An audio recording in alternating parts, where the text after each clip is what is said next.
It's the end of October and I haven't shown you round the vegetable garden this month. I'm Rue and this is Rue's Life. So let's go and have a look around and see the changes that have been happening since the bulk of the growing season and what's going on here at my vegetable plot. Outside the polytunnel here on the potting table, I've got my strawberry plants that I took as runners from my strawberry bed, and I will be putting those into the bed over the winter months, and I'll show you when I do that. And then if we move along, we've got the compost heaps. We've got this old one here that I'm just waiting for it to now rot down, and then we've got the 3 newer ones, and I'm already filling this first one up.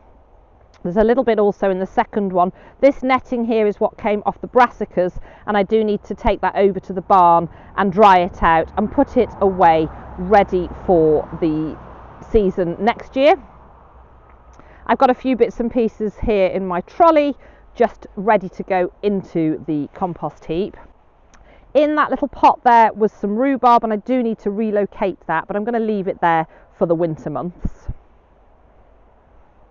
And then just outside the polytunnel here, again, I've got rhubarb. This rhubarb was grown from seed. It's into its 4th season, I think, now, and it's been absolutely fabulous. But obviously that has come to the end now. And I will put some well-rotted horse manure mulch around that over the coming weeks. Then if we move along to the soft fruit here, so let's just move along a moment. So here we've got the raspberry canes, and I'm going to take the netting off that, and I'm also going to take the netting off the strawberry bed.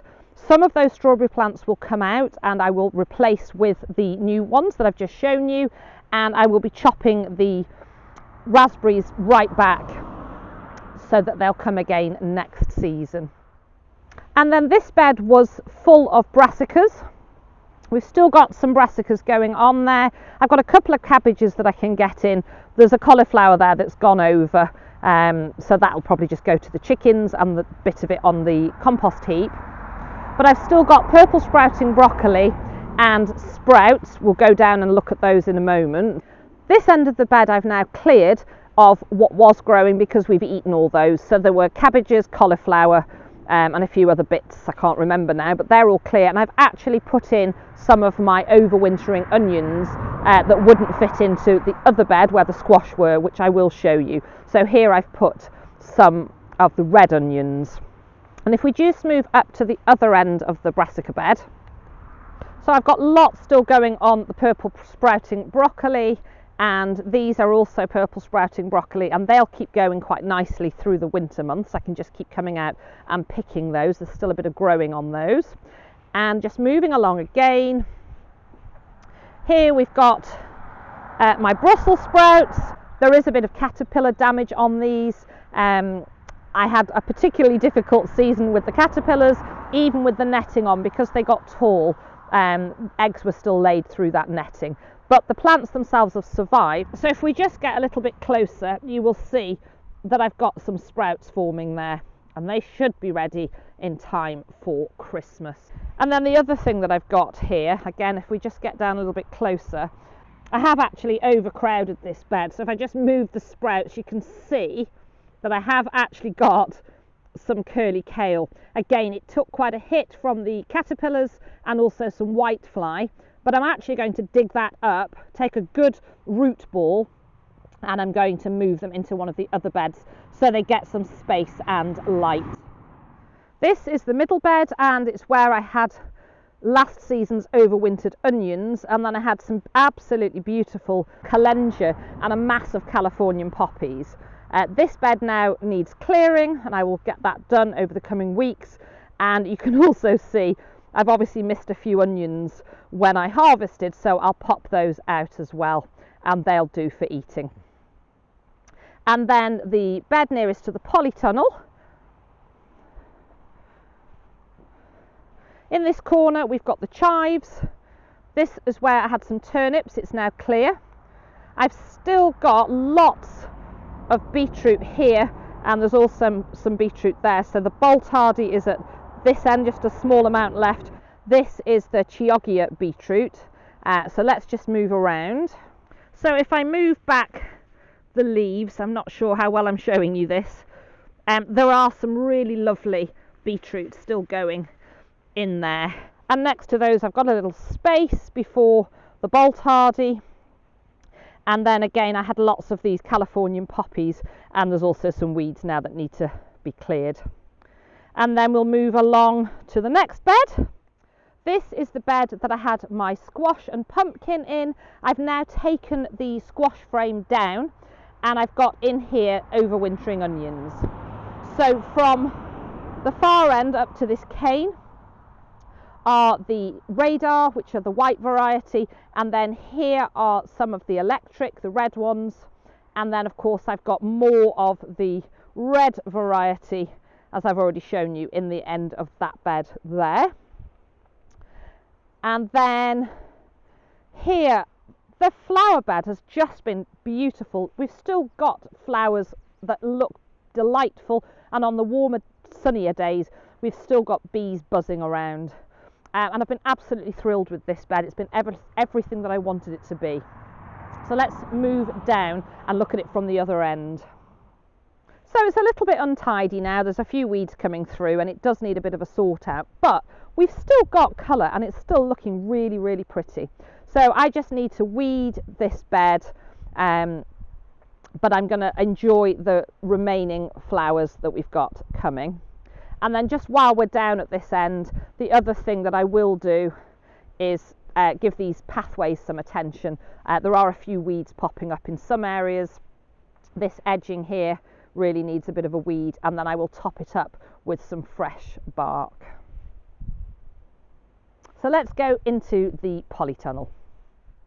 So just before we pop into the polytunnel, you can see I've now taken down the hanging baskets here with the geraniums in. The last thing I need to do, and I'm going to do that before I go across to the house today, is I'll just move round to the other side. I've still got these geraniums here in the little window box, and I need to get those into the polytunnel as well. I've got all the geraniums now that have been outdoors in the polytunnel. We'll go and have a look at those, and I will pop some fleece over those to keep them from getting affected by the cold, the real cold temperatures. So just a little look from the door, you can see where I've popped the geraniums. These are the ones that were on the shed outside. And then if we just move in, the other geraniums that were dotted around on the woodshed and so on, there's one there, one behind it, and there's the two up there. And as I say, I will pop some fleece over those once they've finished flowering to really protect them from those dropping temperatures, to overwinter them here in the polytunnel. I've still got a few bits and pieces going on here on the staging behind me, so let's have a look at those individually and I'll show you what I've got going and what my plans are. So these are leek seedlings which are long overdue going out, so over the next couple of weeks I'm going to get those outside into one of the beds where I've cleared some space. And I've also got this tray of much younger leeks, and I'll probably put those either into a tub or into one of the beds here in the polytunnel just to establish them a bit more, and then I'll move them outside. On here I've also got some Lucullus chard which needs to find a space in a bed. This is mustard. It's a salad, southern giant mustard salad, which we will enjoy eating, but it's also great for our tortoise.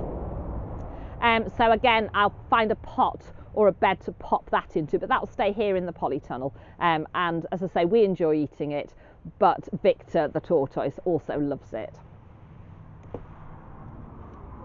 This is some turnip snowball, which is long overdue going out. I will find a place to put it and give it a chance, but it has gone a bit tangly and a bit leggy. I should have popped that out a couple of months ago, really. It got a little bit forgotten about, but you know, none of us are perfect, are we? And then in these two tubs, I've actually got some more beetroot. So these are Monata, and these are Burpees Golden. So again, I probably should have popped those out a bit sooner, but we'll pop them out into one of the beds and give them a chance. These are carrots, And it's not the best way to start your carrots off, so you know, do as I say, not as I do. I've had great success, but I usually move them sooner. Essentially, if you grow them in a shallow tray like this, if they touch the bottom, once they hit the bottom, they'll want to start forking, and that's when you get those really funny looking misshapen carrots. But what I've found is if I actually do them as seedlings and then prick them out when they're little, I've had great success then at growing them over winter here in the polytunnel. So I will pop them in, and even if we get some wonky ones, they'll still be carrots, but they do really need to move on now. These are complete disasters. Should have gone out. These were Canterbury Bell flowers. They're just now a rotten soggy mess, and these were some lupins.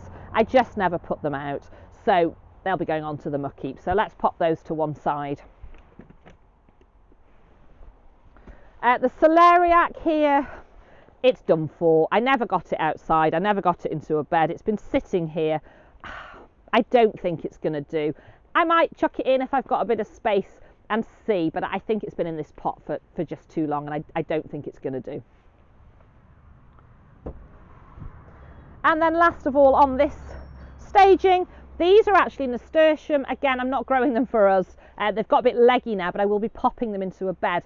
And it's the leaves, and if they do flower, that are actually again for Victor the tortoise as part of his winter diet, because he's not hibernating this season. So this is Victor forage, and it'll look pretty as well when it flowers. If I keep it here in the polytunnel, it'll do reasonably well. Then just underneath the staging here, I've got 2 pots of plantain. Again, it's Victor forage. We dug them up and popped them in here to keep them going over the winter months, so that Victor's got some plantain that he can be eating. And I have also up here on top of the staging, if we just move you along, these were some that we took so we can get the seeds from those, and we can sow those again to grow for Victor. And there's some poppy heads there as well, which I need to collect the seeds from for the wildflower meadow next season. And then after the big polytunnel clear out, which I did last week, we've got plenty still going on here. So we've got some perpetual spinach there. We've got an empty tub. This is lemon balm. I actually bought this. You can see the little tag in the back there. Again, I probably could have grown some from seed, but I wanted it over the winter months for us, but also for Victor, because he loves these lemon balm leaves, and I like to give him a good variety. So that's just the majority of that will go to Victor, but we can have a little bit too, and it does make lovely tea. And then here we've got some salad leaves. I think it's rocket. I've still got some tomatoes on the vine, which are ripening up now. So I'm going to give those a little bit longer because the temperatures are still reasonable and not dropping too low at night. I've got a tub of carrots here. They need thinning out a little bit, but they should be ready to harvest in the spring. Mizuna here, which is for both us and Victor. Empty tub. The chilies, I'm just holding on for a little bit longer before I harvest them. They are not going to be my best chili harvest by a long shot. They just haven't done particularly well this year. They're all the same variety. They're all cayenne, but you know, there are some chilies on those plants, and I'll get those in probably next week. We've got an empty bed here that did have the beans. Down here are these beautiful little pansies, which not only give a little bit of cheer, but again, they're great food for Victor. Then we've got 2 empty tubs. We've got some empty hanging baskets. These are the Greek Gigantes beans, which I've just chopped back, and I'm hoping they will come again in the spring. And then in the corner here are my parsnips, and they're looking great. I will be definitely getting some in for Christmas, and we'll probably eat a few between now and then. And then moving on to the big long bed. Still got lots of chard and spinach here. It's absolutely delicious. Couple of empty hanging baskets behind the one with the geranium. More chard. I absolutely love chard, and it's a great staple over the winter months, and it's lovely to come out and keep picking fresh greens through the winter months. And then we've got a space here in this bed, as well as a space in this little box here. So all in all, still lots going on, but everywhere's looking really neat and tidy. I've still got lots I can be doing over the winter months, but lots of that will be clearing beds and lots of bits of maintenance through the winter, so getting some mulch down on those beds. I will put some cardboard and some leaf mulch and some well-rotted horse manure to layer those beds up and give them that enrichment. The worms will pull it down to really help to improve that soil ready for next season's growing. So I'm going to stay here and potter before the rain comes down this afternoon, get a few little jobs done. But I really hope that you've enjoyed having a little look round to see what's going on in my vegetable garden at the moment. So do give me a thumbs up if you've enjoyed this video, and do let me know what's going on in your garden at the moment. And if you have enjoyed this video, there'll be a video coming up on the screen right now that I think you'll also enjoy watching. But for now, take care, and I'll see you all again soon.